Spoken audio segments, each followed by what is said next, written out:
No vídeo de hoje irei te mostrar como funciona a armadura dos Stormtroopers. Afinal, será que ela realmente os protege? De que material elas eram feitas? E qual foi a sua origem? Além disso, vamos conhecer todos os seus dispositivos, armamentos e funcionalidades. Então já sabe, apertem os cintos e vem comigo.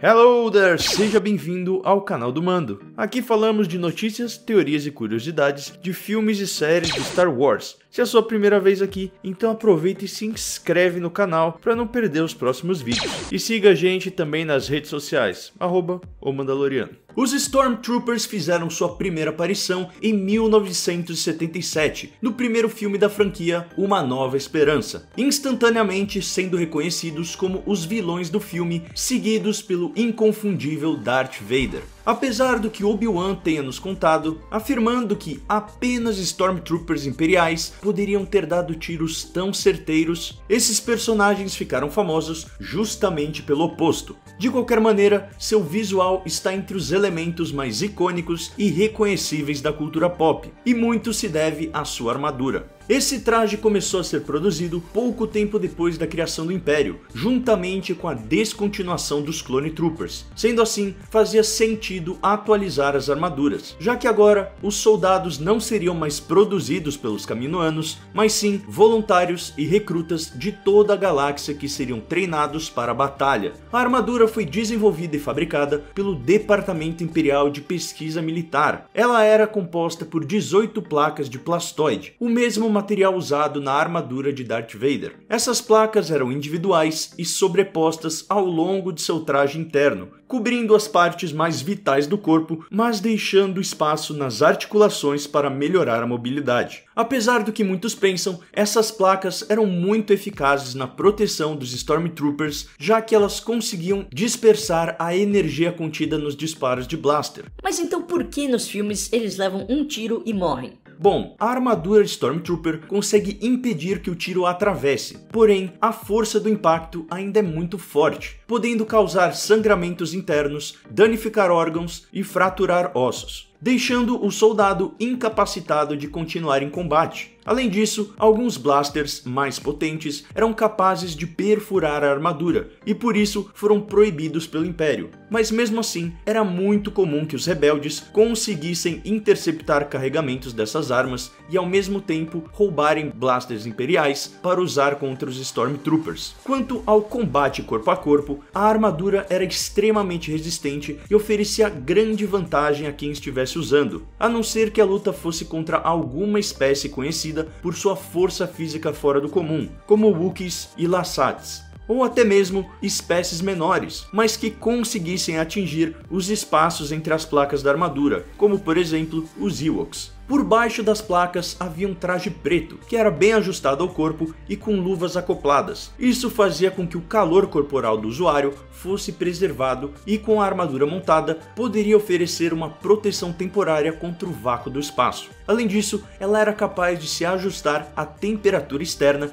e proteger seu usuário de ambientes extremos, incluindo desertos, florestas e planetas gelados. As placas localizadas em suas coxas contavam com uma liga reforçada, assim como uma proteção extra em um dos joelhos, justamente para melhorar a precisão dos tiros quando estivessem na posição padrão de disparo, no caso, apoiados com o joelho ao solo. Essa peça adicional da armadura representa talvez a única restrição de mobilidade do traje, porém mostra o preço que eles estavam dispostos a pagar para serem mais eficazes e conseguissem assegurar o domínio do Império em toda a galáxia.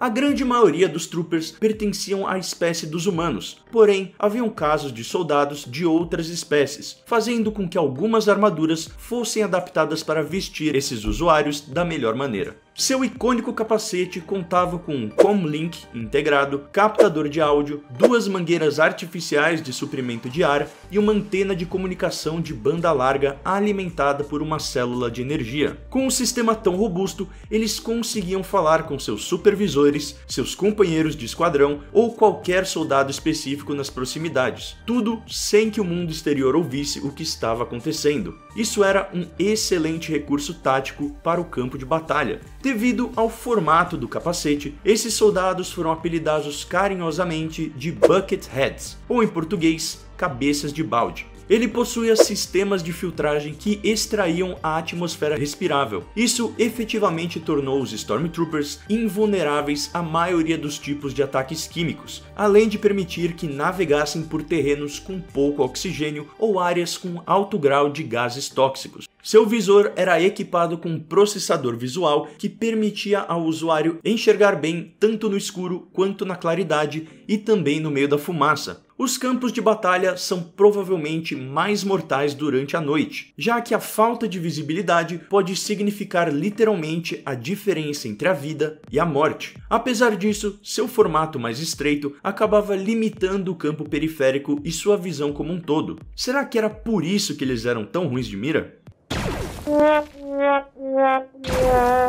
Seu visor também contava com um display gráfico mostrando diagnósticos de direcionamento, níveis de energia e leituras ambientais. Além disso, os sensores de movimento alertavam o usuário sobre qualquer inimigo que ele pudesse ter perdido. Buscando desencorajar conversas desnecessárias que eram estritamente proibidas durante o serviço, os capacetes de Stormtrooper registravam tudo o que era dito pelo usuário, enviando áudio para monitores de revisão após baixar os dados da memória da armadura. Já seus cintos de utilidades eram equipados com uma variedade de recursos, incluindo um kit de ferramentas, pacote de energia, porções de ração e um coldre para um rifle blaster E11. Eles também tinham um comunicador pessoal C1, binóculos macro e um gancho de combate. Cada trooper recebia um detonador térmico Blastech N20 e ficava localizado na parte de trás do seu cinto. Os controles do detonador não eram rotulados justamente para evitar que tropas rebeldes os usassem. Apesar disso, os detonadores não eram carregados dentro de naves ou bases por motivos de segurança. Sendo assim, os soldados carregavam um conjunto de equipamentos para estarem preparados para qualquer situação. As tropas em campo recebiam munição adicional e equipamentos de sobrevivência, como mochilas que poderiam conter comunicadores, lançadores de morteiros e mais blasters. Era esperado que os Stormtroopers permanecessem uniformizados o tempo todo. Essa regra era considerada essencial para manter a confiança pública e representar o Império de maneira positiva e profissional. Ao usar a armadura, o Trooper seria o rosto do Império, deixando de lado sua identidade individual. Apesar de seu excelente resultado para dissipar tiros de blaster, as armaduras eram consideravelmente vulneráveis a golpes de facas e vibrolâminas, podendo perfurá-la facilmente caso houvesse um golpe forte o suficiente. Embora a armadura Stormtrooper seja projetada para fornecer uniformidade em todo o batalhão, isso não significava que eles não tinham marcas de diferenciação. A hierarquia entre os Stormtroopers era identificada através de pads que ficavam em seu ombro direito. Cada cor representava um rank. Os comandantes usavam a cor laranja, branco era designado aos sargentos, soldados alistados usavam a cor preta, atiradores de elite vestiam o pad azul, Flame Troopers usavam o vermelho e Troopers de morteiro o amarelo. Apesar de serem motivo de chacota por parte dos fãs e até alguns personagens em Star Wars, os Stormtroopers sempre foram uma peça vital no desenrolar da história e estão entre os capangas mais amados da cultura pop. Se você curtiu conhecer mais sobre a armadura dos Stormtroopers,